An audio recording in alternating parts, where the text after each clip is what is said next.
actually is on the release. Loyal had 11 songs, of which Kevin and or I wrote 8 of them. There is a Cooper Edens song on here, there's a Steve Boyce song on here, and there's a Karl Haug song on here as well. So let's start with Fate. And the way that we worked, I'm not sure if it's unique, it's the way I've always worked in all of my projects. Typically we'll start off in a studio and I write everything. I play all the instruments and it is recorded as a finished demo. So in the case of Fate, the drum parts were done, the bass parts were done, the keyboard parts were done, the guitar parts were done, and I had a story. So I would say, Kevin, here's Fate, and I would start off with, here's the story behind this. And I'm a story guy. I can do lyrics, but they are, I've got a David Gilmour-ish aversion to sitting down and writing lyrics to end. And part of it is because I can't sing. At least no one wants me to sing. So as a result of that, I have ideas and stories and the concepts, and the music is written to bind to those concepts. Fate was really written about, I was going through a breakup, a divorce, and I was seeing other people but not ready. The people that I was seeing, first of all, apologies to you, because I was not in the right mindset, not in a great space. There are some lines in Fate that I wrote, and they were written to the gals that were involved with me at the time. Somewhat of an apology, somewhat of a warning, and in general, Fate, the story is, there's no way that Fate's going to allow me to fall in love. I'm going to be somewhat doomed to have this transactional experience because my heart is frozen. And really the initial verse talking about the frozen heart and the walking and the hey, I did this thing again, that's really where all that came from. Those opening riffs of the guitar and the bass, really having that open haunting is because I felt my heart haunted, is really how I felt. So the song, starts off with a number of different textures. They're all reflective of my mood, starting off with this kind of a drum loop thing with a guitar running through an AM radio. Think of Wish You Were Here. Those types of references are really how it starts off. And then it kind of explodes into this hauntingly sorrowful, heavy place in my heart. Alan came in and for the chorus he brought a fantastic and unusual and very YESsy drum rhythm to the chorus, which again kind of takes it into this off-center, off-kilter feeling, which Kevin's vocals and his vocal delivery really emphasize. So for me, Fate has got a particular space in my heart, a place in my timeline, and I can always go back. I always see those people that are the source material for the story, that are the source material for how I was feeling, and I am transported there every time I hear the song.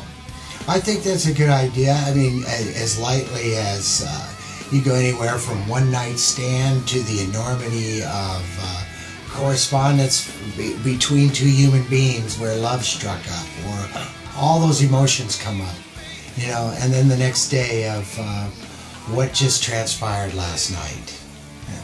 What really happened?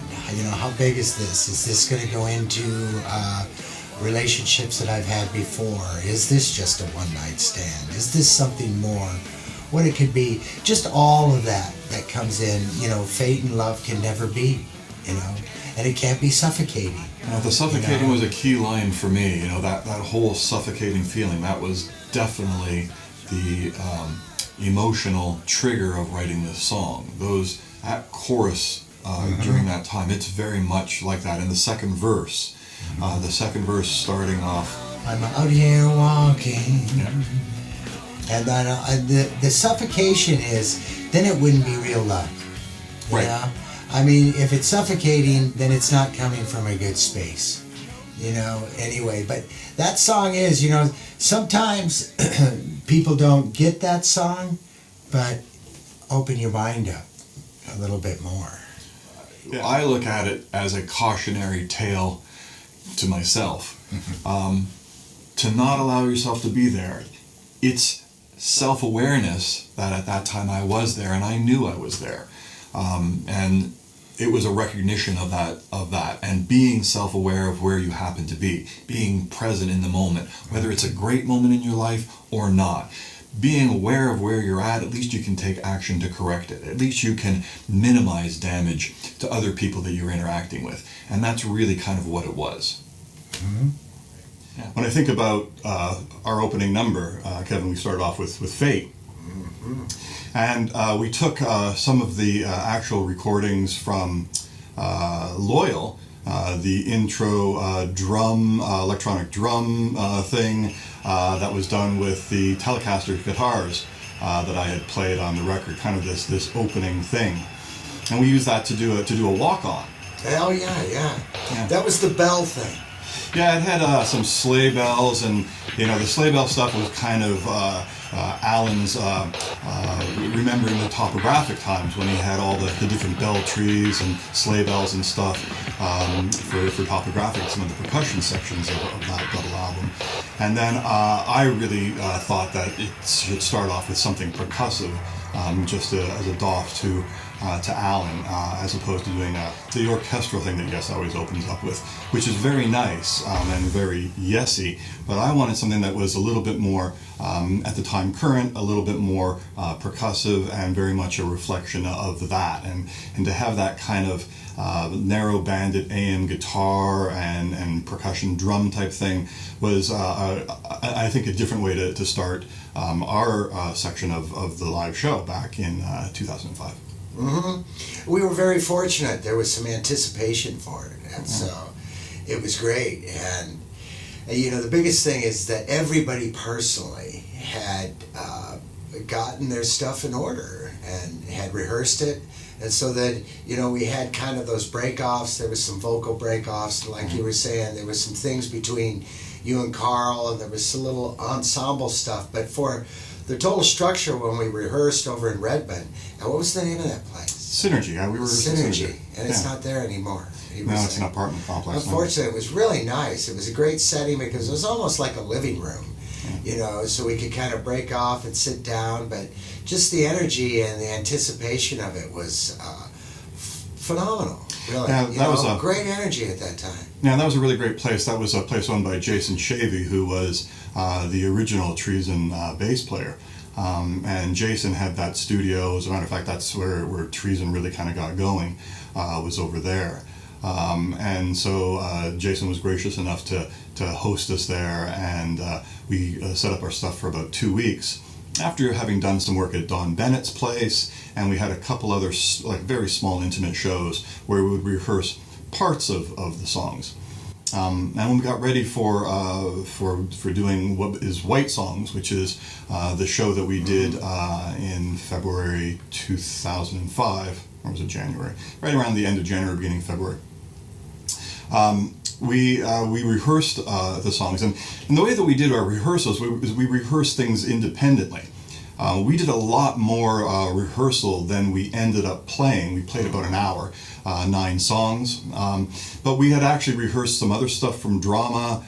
We had rehearsed some of the other stuff that we had been working on Loyal, and then as we were going through that rehearsal process, certain ones kind of stood out and popped to the surface as ones that just gelled live. Mm-hmm.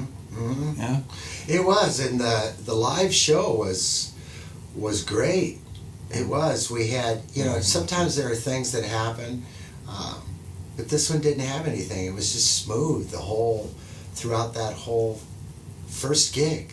We had to, of course, change certain things. The things that were interesting when we did, things, for example, like Mighty Love, songs like Fate, songs like Changes, those ones that really come to mind where there was more guitars than were possible. And so Karl and I figured out ways for me to emulate the guitar parts with one of the hands and then be playing the keyboard part with the other hand in the case of Changes. In the case of Fate, I replicated some of the guitar parts with Hammond organ or some other things like that. Karl, of course, was moving between guitars. He had three main setups live, and he swapped guitars even amongst that. He had a slide, which he used in Fate for the choruses, as well as for the slide solo. He also had an electric, and he alternated between Strats and Tellys and Les Pauls. At least those three that I remember. So Karl was moving around through at least three guitars per song in many cases. I had 8 physical keyboards, and I was able to have 9 different surfaces played at once. Some of my surfaces had 3 or 4 different sounds across them. So there was a whole bunch of things that were orchestrated. Karl and myself were figuring out parts that were going to be swapped, whether a guitar part was going to go to me. I may actually sample a guitar part in the case of Mighty Love. Steve Boyce also had a fair amount of changes that he had to do.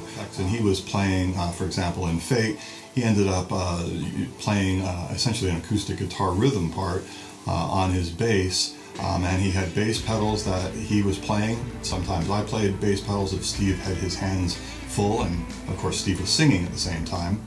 And you were adding percussion bits, tambourines and other things when Alan had his hands full.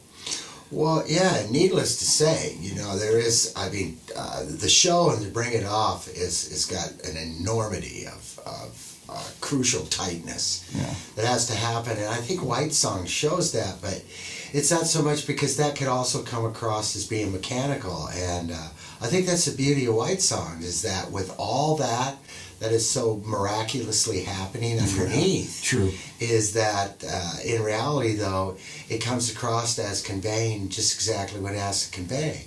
Because it was, fortunately, I'm singing, so I did add some percussion. I didn't have the enormity of some of that. But in the end, what's most important is that, and what I hear on whitesongs, is that it was conveyed, with a good expression. Yeah, I think the thing that I remember most about it, in addition to all of the preparation, which was substantial, and we did it in breakneck speed, the thing that really stands out in whitesongs, and with Loyal as well, you can feel this joy and friendship there. It's something that I really hear, and when I listen to it, there's a playfulness and this really positive energy that I think came through the recordings.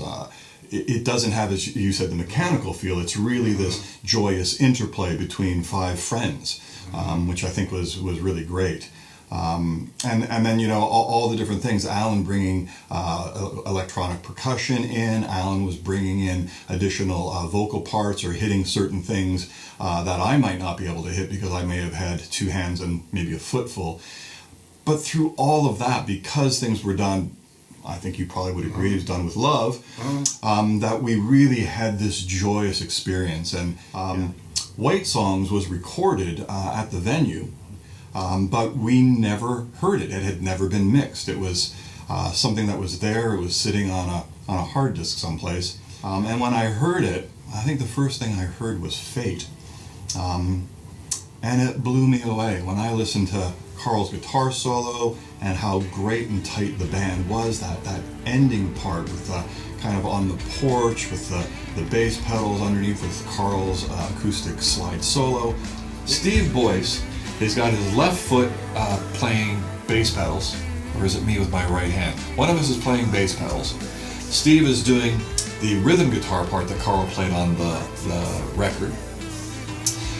Karl is playing the acoustic porch lead part. Alan's doing his drums. Kevin's playing shaker and doing the vocals.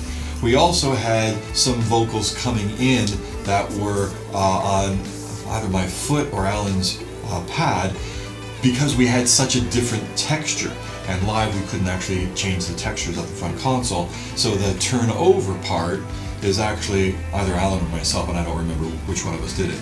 We would trigger that, and then Kevin went for this really low gravelly part, and you can hear that on whitesongs. So that texture difference going along with that whole porch feel, that's a real explosion of who's doing what. And what you think they're doing is absolutely not what they're doing. It's good.